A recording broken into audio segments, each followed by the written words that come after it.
چند روز پہلے تک بشنوئی سرسبز پہاڑوں میں گھرا خیبر پختونخوا کے ضلع منیر کا ایک خوبصورت گاؤں تھا جس کے بیچوں بیچ ایک خوبصورت ندی بہتی تھی۔ اس ندی کے ساتھ مکانات تھے۔ 15 اگست جمعہ کی صبح بشنوئی کے لوگ صبح سویرے اٹھے اور اپنے اپنے کام پر چلے گئے۔ بچوں کے اسکول جانے کے بعد خواتین گھروں کے کاموں میں مصروف ہو گئیں۔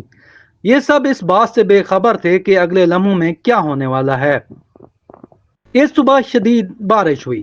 مقامی لوگوں کے مطابق اچانک پانی کا ایسا ریلا آیا جو اپنے ساتھ بڑے بڑے پتھر لایا اور راستے میں آنے والی عمارتیں ملیا میٹ کرتا ہوا آنن فانن پورا گاؤں تباہ کر گیا۔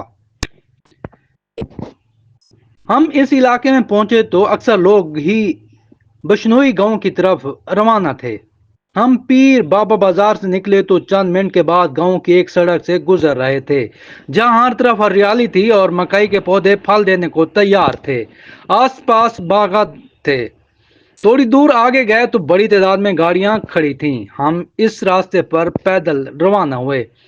ایک فرلانگ کا فاصلہ طے کیا کہ دائیں جانب نظر گئی تو سخت حیرانی ہوئی کہ یہاں پتھر کہاں سے آئے۔ بشنوئی گاؤں میں بڑے بڑے پتھر، کنکریٹ کے بلاکس اور جڑوں سے اکھڑے ہوئے پودے درخت نظر آئے۔ گاؤں میں داخل ہوئے تو وہاں ہر شخص ہی پتھروں کو دیکھ دیکھ کر گزر رہا تھا، جبکہ ٹولیوں کی شکل میں ریسکیو اہلکار اور مقامی لوگ جگہ جگہ پتھر ہٹانے کے کام میں مصروف تھے۔ ان کے پاس کوئی بھاری مشینیں نہیں تھی، چھوٹے بڑے اوزاروں سے ہی یہ لوگ پتھر ہٹانے کے کام میں لگے ہوئے تھے۔ گاؤں کے درمیان بہنے والی ندی کے دونوں جانب بڑے بڑے پتھر تھے۔ ایک مقامی شخص نے بتایا کہ یہاں ہر پتھر کے نیچے ایک مکان ہے۔ یہ پتھر یہاں نہیں تھے۔ ان کے مطابق جمعہ کے روز جو آسمانی بجلی اوپر پہاڑ پر گری اور پھر وہاں بادل پھٹے تو پانی کا ریلا یہ پتھر بھی بہا لایا۔ انہوں نے جب پہاڑ پر تندر گرتے دیکھا تو چپل پہنے بغیر اپنے گاؤں کی طرف بھاگا اور چیخ چیخ کر کہتا آیا، نکلو گھروں سے نکلو، فوراً نکلو۔ اور اس کے لیے وہ راستے میں لوگوں کے ہاتھ پکڑ کر جھنجھوڑ رہا تھا۔ وہ اتنا چلایا کہ اس کا گلا بیٹھ گیا تھا۔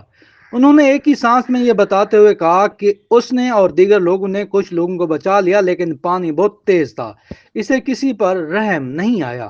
وہاں موجود لوگوں نے بتایا کہ یہاں چھوٹے چھوٹے دیہات ہیں، کہیں 20-30 گھرانے ہیں تو کہیں 50 یا 60 گھرانے۔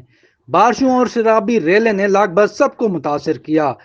کچھ کی لاشیں ملی ہیں۔ ایک شخص قریب آیا اور کہا، یہ سامنے مکان دیکھ رہے ہیں؟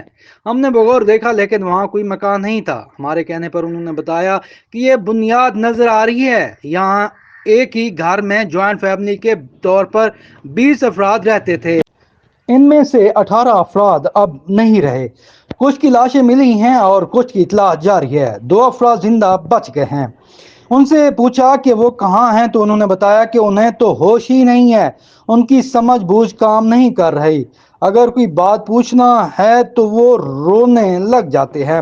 ساتھ کھڑے ایک شخص نے بتایا کہ ایک اور مکان جس میں شادی کی تیاریاں جاری تھی وہاں بھاری جانی نقصان ہوا ہے۔ ہم اس گاؤں میں صبح سے دوپہر تک رہے، لوگوں سے بات چیت کی، اتنے میں 2 نوجوان ایک پتھر پر آ کر بیٹھ گئے جن کے پاؤں کیچڑ سے اٹے پڑے تھے۔ انہوں نے بتایا کہ وہ لوئر دیر سے آئے ہیں اور مقصد صرف یہاں کے لوگوں کی مدد کرنا تھا۔ اس مقام پر دور دراز علاقوں سے لوگ مقامی لوگوں کی مدد کے لیے آ رہے تھے۔ گاؤں میں ریسکیو اور دیگر اداروں کے ساتھ فوجی اہلکار بھی بحالی کے کاموں میں مصروف تھے، جبکہ بھاری مشینیں بھی پہنچ چکی تھی۔